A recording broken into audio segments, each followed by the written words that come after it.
Hey, listeners, before we get started, we have a favor to ask. Yeah, we're so grateful for all our listeners. We enjoy creating these episodes for you, but would love to reach more people around the world. Want to help? All you need to do is rate and review the podcast. Yep. The more ratings and reviews the podcast gets, the more people will see it. As a thank you, if you rate and review the podcast before February 28th, you'll stand a chance to win cool Math is Figureoutable merch.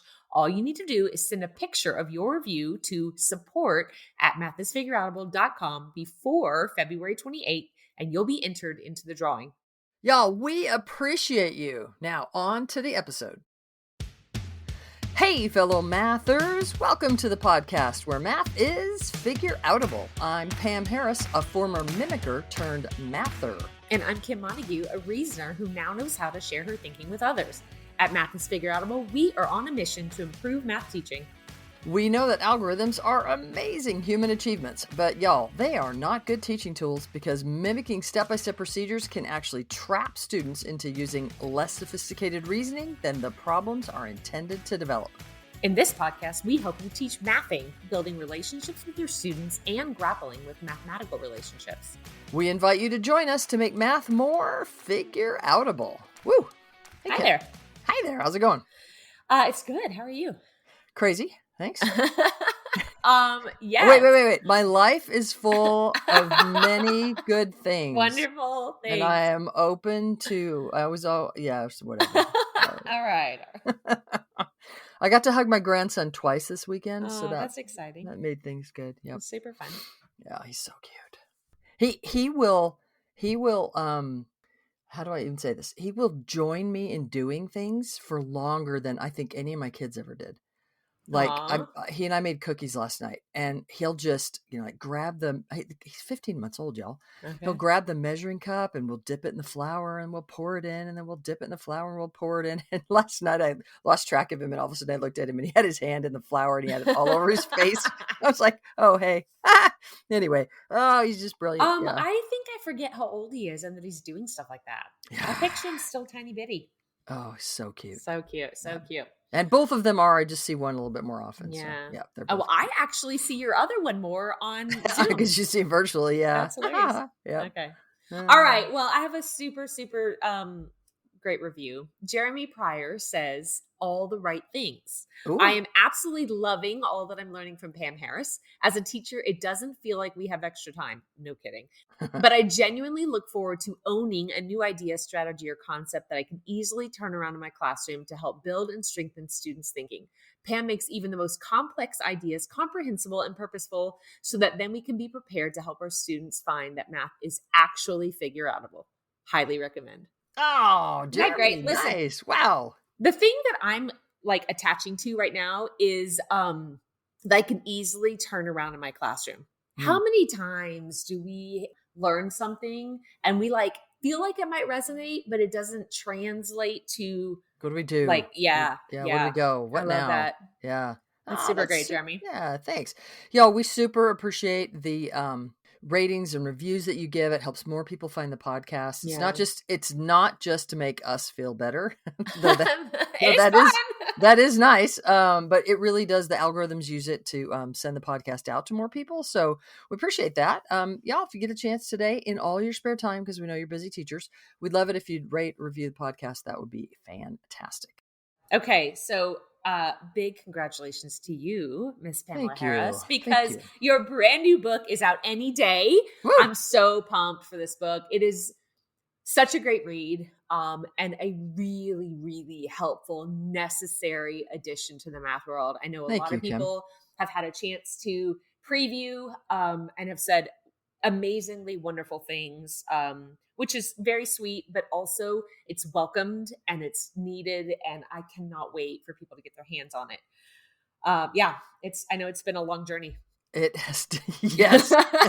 They say writing a book is like having a baby, and in a lot of ways it is. It's a long journey, and you think it's almost over, and then labor takes forever. And this particular last set of edits, I was like, seriously, can we get the font right? Anyway, so It's been brilliant, and yeah, I'm super excited about it. I don't think I could be happier about the what we've been able to say, and yeah, I just really want to encourage everybody when you get a chance. I think it's your new what book study book. Yeah, for sure. It's There's so much to K-12. Yeah. Yeah, I'm just really excited about the message and like I've really taken what I've been thinking and working on and researching for a very long time and tried to put it together and give it to people. And like you just said, a really turnaroundable, make sensible kind of teacher useful way. Yeah. So I think that there's a section that we should talk about in this book that oh, I can't wait to hear which one. Yeah. So in this book, you have a section about math distortions. And I think, I've heard bits of this over time, but I think that it will really resonate with people like never before. And the first time that I had a chance to hear you speak about these distortions in this particular way was at NCSM. And typically I know like what your presentation is going to be, and no disrespect, but I kind of like half listen because I've heard. I mean, you help me create, like I run it by you usually, make sure. Yep. But listen, I don't know why. I don't know why I didn't know what you were going to say this time, but I remember you starting to talk, and I heard you say something that I was like, okay, I know what she's going to do here. But, you described these distortions differently than I ever had. And I just got to tell you, like, when you started, I kind of looked up and I just looked at you and I like sat up. And I remember sitting up and leaning in, and I can't remember who I was sitting next to, but I looked at them like, this is like, wait, I'm hearing something new I haven't heard before. And the people in the room heard it so well as well. I remember like just feeling the silence in the room because it was such like the story and the connection and the way that you described what I'm going to ask you to share today.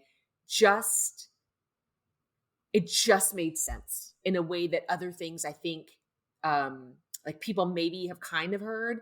And so I hope that you'll share today about the math distortions. I remember that particular NCSM presentation because in that silence that you're talking about, somebody went, huh.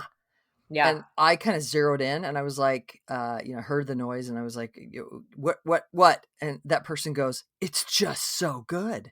Yeah. I think it, because you've kind of talked about these distortions in a different way. And this time it just hit differently. It just hit differently for me. It hit differently for the people in the room. So I think we should talk about that today. Cool. So maybe I'll just mention the book is called Developing Mathematical Reasoning, Avoiding the Trap of Algorithms. Yeah. It has been a labor of love. And I'm going to give Cameron, my son, some credit. He had heard me talk about I think the way that you had heard me talk about these distortions before, and I would talk about them as perspectives. In fact, we may have a podcast or two where I have talked about perspectives. Yeah. Yeah. And he said, I don't think you should call these perspectives because that makes it sound like valid and good. And we should, I don't know, honor that people have this perspective kind of on life. And he goes, but these aren't perspectives. These are distortions. And I was like, that's so good. Yeah. So yeah, in the book, just overall, I've poured a ton of learning and thinking to help math teachers and leaders really realize that algorithms can trap students. I know we sort of start the podcast that way, but we really dive into details and kind of help teachers go, oh, that algorithm, I can see how that does. We outline some traps. That kind of hit all algorithms. I've said before, algorithms are amazing human achievements, but they are terrible teaching tools. Yeah. So when we were at NCSM and I've been starting to talk about these distortions a little bit in a different way, I showed an image that I think, if I remember right, you don't really like. So y'all, listeners, do you remember in the 1990s, and you've seen them since probably, but there's these images called magic eyes, or the technical name is an autostereogram. But if you can picture it, so it's like this colorful, or it can be black and white, but it's kind of a bunch of dots. Uh-huh. And so it's like you're looking at a rectangle that's just like this field of dots that are of different hues and different, dark and light, and they're just kind of scattered everywhere. And Uh-huh. you can sometimes kind of see some patterns and whatever, but it really no, Pam. You do not see patterns if you're Kim Montague. You don't see any patterns at all? You put that up there and it's like static on a TV to me. I remember you put it up there and I didn't even bother. Just like, blah, blah. Yeah. Really? I was like, nope. You didn't even try? No, because I have seen those in my youth at the mall. They had them like on these stands and I did not bother. I was like, I know what's happening here and I'm not going to see it. Well, so let's talk about that. So y'all, in case you've been under a rock and you've never seen a magic eye, or you're not sure what I'm talking about, you could Google magic eye and just sort of look at these kind of images where these random patterns of dot. Well, maybe, I don't know. Some people see patterns of dots. And the idea is, if I understand the science correctly, that they've taken these series of dots, they've taken an image and they've overlaid these dots on the image, and then they shift the dots in such a way that if you're able to look at the image but focus behind the image, so when your eyes focus, your two eyes have to, they converge and they see the image, and they send the information to your brain. But instead of focusing on the image where it is, if you can focus behind the image, it kind of shifts the dots in a way, then a 3D image can appear. And it's magic eye. It's this sort of weird way of kind of taking advantage of how our eyes work and our brains work. There is actually, what do I say, a medical condition that there are people who cannot see it. So maybe you have that, Kim. I don't know. Have you ever been able to make one work? No. The random occasion, like okay, maybe, but I remember you putting it up there, and we all knew what we were supposed to do. Like several people like looked up, they leaned forward, they tilted their head. Oh yeah, the entire room was like, tilted the head, kind of squint, kind of like, and they're like leaning forward and backward. And, And it's go ahead. Well, I was going to say, after a little bit, I remember people like murmuring that they saw. Like they a few, yeah. I've actually found that with that particular image, if I show it on a big screen, like we were in a big ballroom, that it's actually harder for people to see. There's something about that focal length. There are usually a few people that can make it work. I found that if they take a picture of it on their phone and then look at it on their phone, they're able to sort of change the focal length. More people can see it that way. I've also found that if I've done it in a virtual setting, that a lot of people, if people can make a magic eye work, they typically can sort of make it work. That on a Zoom, when it's in front of their basically, I think it's when you can adjust the focal length, then they can make it work. So it's funny. I've done it enough times now that so as I throw that image up, people are trying. Maybe they've been successful in the past. Maybe they're like you and they're like, whatever. I hate these things. Yeah, for sure. So it's really less important whether you can make it work or not. In fact, I just did a presentation a few days ago. I showed this image and I said, y'all stop trying, because in the moment it's less important that you can see the shark. And they look at me and I'm like, oh yeah, because if you can make this work, the particular image that I was showing, a 3D shark will pop out of the middle. Now, when you just look at the particular image I was showing, there's kind of these vertical squiggles, and there's kind of this one horizontal kind of like wave that goes across sort of the bottom 2/3 of it. So if you just kind of glance at it like that, you don't try to actually make the autostereogram work with the 3D image. You just kind of glance at it. There's definitely a kind of a weird pattern that you can kind of pick out with these squiggles and this wavy line. And I say, what's much more important in this moment, whether is not if you can see the shark, but that you've had the experience of trying to see the shark. Yeah. Because that's what I'm trying to draw on. I'm trying to draw on this idea of you've been in this position where you've seen this thing, that people are telling you that there's a shark there, and you're like, okay, let me see if I can make that work.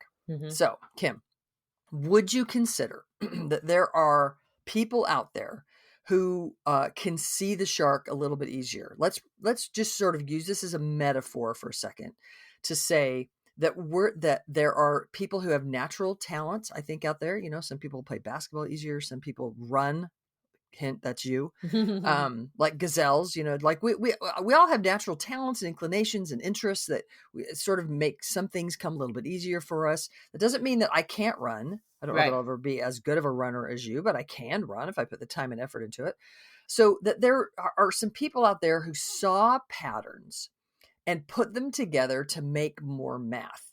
Like they were out in the world and they had a low dose of mathematical patterns and they used them and they put them together. And then all of a sudden now like more math becomes apparent or useful to them. And then they could put those patterns and relationships together and then more math. And they messed with those relationships. And then one of the things as they were messing with these mathematical relationships is they dug deep and they generalized. They were like, oh, check it out. Like if I line these numbers up, I can actually add these numbers in columns because there's this place value thing happening.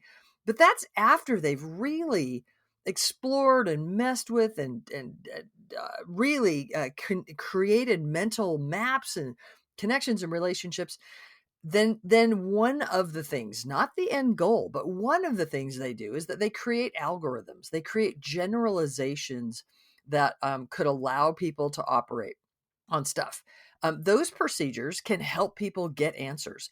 And y'all, historically, that was super important. The algorithms that Algorithmy, I pronounce his name wrong, I'm sure, came up with in the, I think, 600, 700s AD, they were super important because they allowed shopkeepers. You didn't have to be trained in the abacus anymore. You could just actually do the sums and the figures yourself to keep track of your finances in your shop. That was super important. But just mimicking those steps of an algorithm to get answers, again, super important, but that's not really doing the same processes that mathematicians, the same mental actions that those mathematicians were doing as they were creating those mental relationships and creating those generalizations. Would you consider that then teachers and textbooks took those steps and somehow that's what gets taught? So again, if everybody can think of this kind of a magic eye image, you're thinking about those dots and everything. Here's the analogy. Be a student in a classroom and be in that moment where we're learning something where students often get kind of stuck. Like maybe it's long division, maybe it's fractions, maybe it's solving proportions, or like solving equations. Like pick a moment where students often kind of get stuck in mathematics. Maybe it's memorizing their multiplication facts, whatever. And could you be a student who is sitting in that class and the teacher says, all right, everybody ready? Does McDonald's sell cheeseburgers? Here are the steps of the long division algorithm. And you could be a student who has for whatever reason, you can just see a few, get a low dose of patterns. And you're like, whoa, like that's really cool. I can see that shark. Yeah. Like I see there's relation, and you start playing with the relationships and you can kind of see what's happening behind the scenes. And you're like, wow, I can see the shark. Why is the teacher making me write down squiggles? Like, because the teacher's like, here are the steps that you do. And now I got to do this. And the kid's like, no, like I can just, I see what's going on here. And I can just see that I pick a problem, 4 divided into 364. They're like, well, I can just see what's happening. Like I can think about how many 4s are in 360. And then there's only one more 4 left over. Like you're going to make me write all these steps down? The students who with some low doses see the shark in that moment, they're like, why are you making me write down all these squiggles? Do you have that student in your class where they just come up with an answer and you're like, yeah, you got to show your work. And they're like, really? Like, really have to show my work? Because they can just see the shark. And then let's be clear, they might not even know what work to, like really what their brain was doing, because it certainly wasn't the steps that you were just trying to get them to memorize. So we might have some students that do that. But then be some other students in the class where the students might go, there's supposed to be a shark there? I just see a bunch of squiggles and dots and stuff. And the teacher says, all right, start doing these steps, memorize these squiggles. And the students are like, oh, that's math. Okay, math is memorizing these squiggles. This is dumb. Like that. Okay, I'll memorize your squiggles, but wow, this isn't related to my life. And when are we going to use this? All right, math is completely irrelevant, but here we go. Step, step, step. Does McDonald's sell cheeseburgers? Blah, blah, blah, blah, blah, blah, blah. And math to them becomes about squiggles and wavy things and dots, and they never actually see the shark. They don't ever do the mental actions that mathematicians actually do. They just buy into the myth that math is memorizing a set of disconnected facts and mimicking procedures. All right. I think there's another. So these are the distortions, right? The first, well, I'm going to get distortions in a second. So the last group of students, could you be a student in the class that goes, there's a shark there? Cool. I want to see the shark. And the teacher goes, all right, so here's the first squiggle and the second squiggle. And the students are like, whatever with your squiggles. No, I want to see the shark. Like, I believe there's a shark there. Can you help me see the shark? And the teacher's like, start squiggling. Like, pick up your pencil. Yeah. Show me the squiggles. And the student's like, I'm never going to memorize those squiggles. I'd like to see if you'll show me how to see the shark, then I'll be able to actually do this. But as long as you're making me memorize squiggles, I don't memorize well. You almost feel the frustration. That was my daughter, in such a big way. Once she could see the shark, she could reason through anything. But man, trying to get her to memorize squiggles, not going to happen. That was just not her. So here's where the distortions fit in. Be those students now becoming teachers. So I'm the student, first group, just saw the shark. That student becomes a teacher because they love seeing the shark, and they're like, they want to help everybody see the shark. And they're like, hey, everybody, check it out. Here's a shark. And they're like, okay, a couple kids are with me, but man, most of the kids, I don't know why they can't. Okay. That's why my teacher did those squiggles. All right. I guess that's what we need to do. Guess y'all need the squiggles. So here's the squiggles. Yep. So that's a distortion. The distortion is that kids need squiggles, that if you can't just see the shark, if you just can't magically see it, then the only alternative we have is to memorize squiggles and waves. Not so. That's a distortion. We now know ways to actually help all students actually do the mental actions that mathematicians do, really see the shark.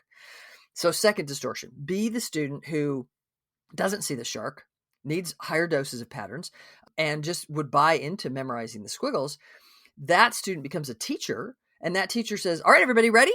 This is a shark. Now, I don't really know shark, but we're just going to sing some songs so that you remember, do some raps and rhymes so you remember that these squiggles means shark. Okay, everybody? I know it doesn't really mean shark, but it's okay. Math, whatever. We're just going to we're going to memorize squiggles. That's what math is.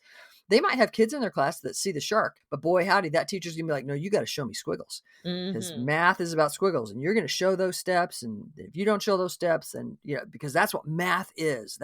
Now, I'm not blaming that teacher. That was me. Yeah. I was the one who believed that's what math was. I wasn't doing the mental actions of mathematicians. I was memorizing and mimicking squiggles. And man, I did it well with my students, and didn't really know what my kids were doing that could naturally see the shark. It was this distorted view of what mathematics actually is. I feel like you were going to say something. Well, I was going to say, as you're describing the students in this distorted view classroom, you've got students who see the shark but are forced to do squiggles. That's frustration for those students. Sure. You've got students who want to see the shark but aren't getting to see the shark. That's frustration. So we have classrooms of kids who are not loving math, who are not wanting to be in the room, who are always talking about, where does this fit in my life? And how is this relevant? Why do I have to memorize these steps? Math is stupid. And for different reasons. They're not all frustrated for the same reason, but it's super helpful to know that we can address all those frustrations by helping them see the shark, by talking about the shark. Actually being able to, we now know how to help everyone see the shark. And when we actually get kids sharking and not just memorizing and mimicking, then everybody comes alive, and no longer do we ever hear kids talk about, is this relevant? And when am I ever going to use this? Because it's so interesting, because they're actually seeing the shark and thinking and reasoning mathematically. Some quicker than others. That's okay. Some need more doses of the patterns than others, and that's okay. The distortion is, what is the nature of mathematics? And if we can help everybody actually see the shark, then bam, off we go. We can actually not be seeing life through this weird distortion, but we can actually see that 3D image of real mathematics. So let's be really clear. I ran into a teacher that I've worked with before in the past, where I'd called these perspectives and not distortions. And she said, oh yeah, I'm a this one. I don't remember which one she said. And I was like, oh, not anymore though, right? Because that was a distortion you were seeing through. Right. Now you're on team real math. Now you're actually helping kids really see the shark and do the mental processes and actions that mathematicians actually do. And she's like, oh yeah, oh, I really like how, oh, that's the new way. Yeah. So it's been super good to kind of gain some clarity about how to discuss the fact that those are distortions. Yeah. We don't want any of those distortions. We want to get real mathing. Right. Yeah. I'm thinking about how, in when I was a student and, I did see the shark, and I wonder if other people in my class would have seen the shark if the teacher had asked how I was thinking about something. And I have to believe that if we were discussing mathematics and not just steps, if more kids would have come alive. I believe that that's true. That if we were talking about mathing and talking about the shark in a way that other people could really see it and not just memorize, we would have generations of students growing up with more mathing and with more relevance in their lives and more opportunities. But it's not too late. We can make those shifts for current students. And maybe let me make just one fine point in case somebody's kind of getting caught in the metaphor. When we say that, we're not actually suggesting that teachers need to go to their students and go, let me tell you about a shark. It's not that. It's that we actually are seeking to help everybody understand what real mathing is, and then discussing that, making students, so pulling out student thinking, making that thinking visible, and high dosing students with those major patterns. So it's not talking about anything. It's not random. The standards are there for a reason, because they actually do build us towards the important mathematics. Mm-hmm. But knowing what those major models and strategies and big ideas are, to focus on those in our discussions and in what we make visible. That's why problem strings are written to high dose kids. Thanks, Brendan Scribner, for that. I'm loving this high dosing thing. Yeah. So when you said, if your teacher would have asked you to describe your thinking, more kids would have come alive. Totally believe that. If your teacher would have asked you to discuss your thinking and high dosed kids with those patterns, all kids could have come alive. Yeah. Because most of us need higher doses than just a little bit. I think Number Talks kind of got us started toward that, but Number Talks don't give us a high enough dose of the patterns. We need more of those. Yeah. Well, listen, I love, and you've written about this in the new book, and it is going to be out any day now for people to catch their own copy. And I hope that book study groups all over are using this to help people understand what mathing can really be in classrooms. So I'm pumped. Congratulations again. Thank you so much. It's gonna be great. And leaders, this can really help you understand where your teachers are coming from, so that you can get a chance to help them actually see the shark. All right, y'all. Thanks for tuning in and teaching more and more real math. To find out more about the Math is Figureoutable movement, visit mathisfigureoutable.com. Let's keep spreading the word that math is figureoutable. Hey, just a reminder to send us a picture of your review of the Math is Figureoutable podcast by February 28th, and you could win some Math is Figureoutable merch. Send it to support@mathisfigureoutable.com before February 28th. You'll be entered in the drawing for Math is Figureoutable merch. Y'all, thanks for making math figureoutable.